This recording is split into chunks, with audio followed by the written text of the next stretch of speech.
Howdy folks, welcome to Brain Rotters. So today we got a ton of new updates regarding Spider-Man No Way Home, and believe me, it's not just about tickets selling out already. Today we were given an announcement as to whether or not Tom Holland still has a future as Spider-Man after No Way Home. Stay with me. The way we got to this point has got everything to do with the fact that Tom Holland recently has been alluding a great deal about potentially not returning to play Spider-Man in the future, saying how No Way Home will feel like an end of an era, how the movie will be a bookend, how if he's still playing Spider-Man after turning 30, then something is seriously wrong. Mind you, he's 25 years old, so you can imagine how he might be concerned.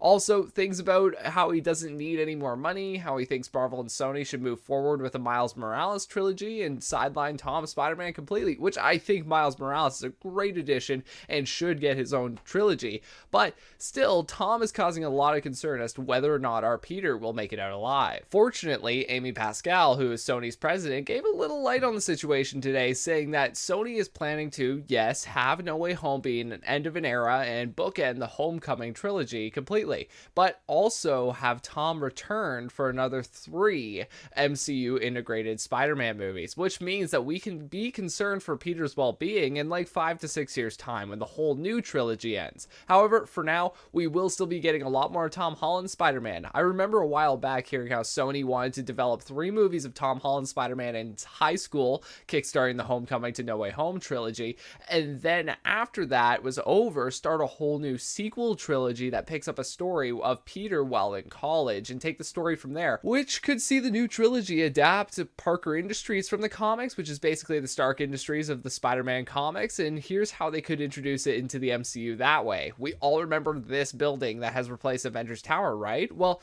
we can likely presume that it's the Baxter building, the Fantastic Four's HQ, and here's why. In the comics, Parker Industries is headed up from the inside of the Baxter building, and seeing as how the building is first introduced in a Spider-Man film, and even the evolution of the building has been documented between both Spidey films, between Moving Day and the new building being reformed.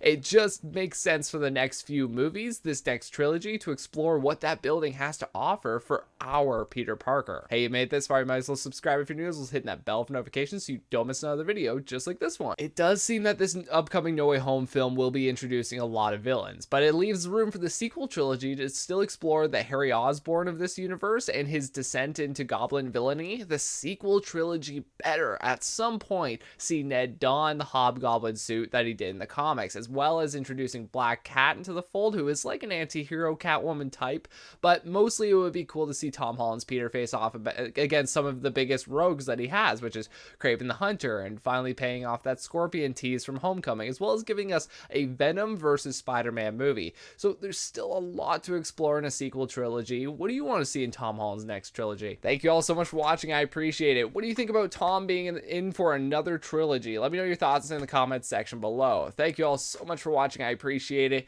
Have a great one.